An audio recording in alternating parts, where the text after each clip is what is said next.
Nike founder and chairman emeritus Phil Knight was the largest individual political donor to the 2022 Oregon gubernatorial campaign. I sat down with Knight over Zoom to speak with him about his impact on that race. He put more than $4 million in the race behind two different candidates in a three-way race in an effort to try and defeat Democrat Tina Kotek and stop a 40-year Democratic hold on the Oregon governor's office.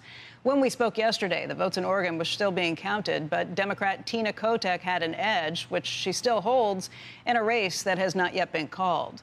Now, Phil Knight doesn't speak out very often. He calls himself an introvert and even says that his idea of an extrovert is somebody who looks at the other guy's shoes. So I asked him why he would get involved in a third-rail issue like this and why he would do this right now. Well, I'm an Oregonian, is the bottom line, that Oregonian by birth and by emotion. And the joke is I have webs between my toes. And I really didn't like the way the state was going and thought a change was needed. So I took an active role in this one. But I've been active in others, but never to this scale. Yeah, this was I believe it's the most any individual has ever donated. And I think the gubernatorial race itself brought in more donations on all sides than it ever has before. I think you gave something around $3.5 million if you count what you gave to the two candidates, if you count what the PAC was. Am I off on that, on my measurements there? No, I was actually, I gave the most to Betsy Johnson, a lifelong Democrat who was running as an independent. And I gave $3.5 million to her. And when it became quite clear that she couldn't win, but the Republican could, I gave $1.5 million to Christine Drazan. And right now, it's too close to call, but it looks to me like Tina Kotek is going to win for the 11th Democrat governor in a row. So are you disappointed that you gave money to begin with, that you got involved, or do you think it still sends a message? No, I don't think it really sends a message. I'm disappointed in the result.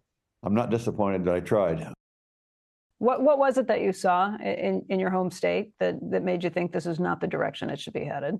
Well, this is a state that obviously I lived in my whole life, and growing up here, that the public schools were excellent. Both my wife and I are products of public schools. That I lived in a suburb of Portland, and you left the doors unlocked at night, and it was just a safe, a really great place where it really had kind of a small town mentality for everybody, even though Portland was a fairly big town.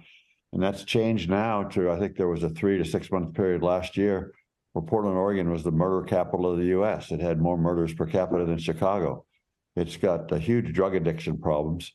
It basically passed a law that cocaine and heroin are legal, that they have a huge homeless problem, a huge drug addiction problem. And it's really funny that Tina Kotek's probably the most far left Democrat of all the 11 that have been elected. And she's certainly one of the two most powerful politicians in the state over the last 10 years.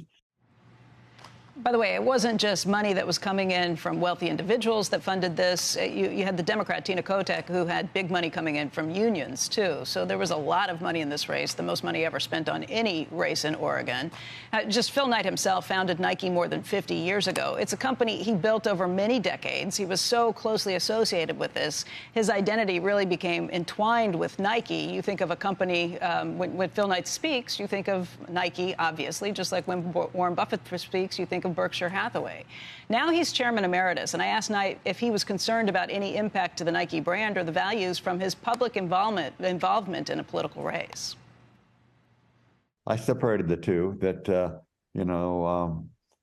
John Donahoe is the CEO at Nike. He's probably a little bit to my left, but not far. There's not an ocean of distance between us, and he's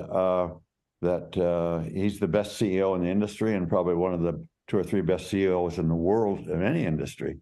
And as I say, there's not an ocean of difference. Nike contributed some money to Tina Kotek, and we're not going to. Nike's got a lot of diverse opinions. That it's a creative place, and the creativity comes out of the diversity of opinions. And so I don't expect everybody to agree with me, and I'm fine the way things are. Do you feel a little weird that, you're donating money to 2 candidates and your company's donating to the third in the race?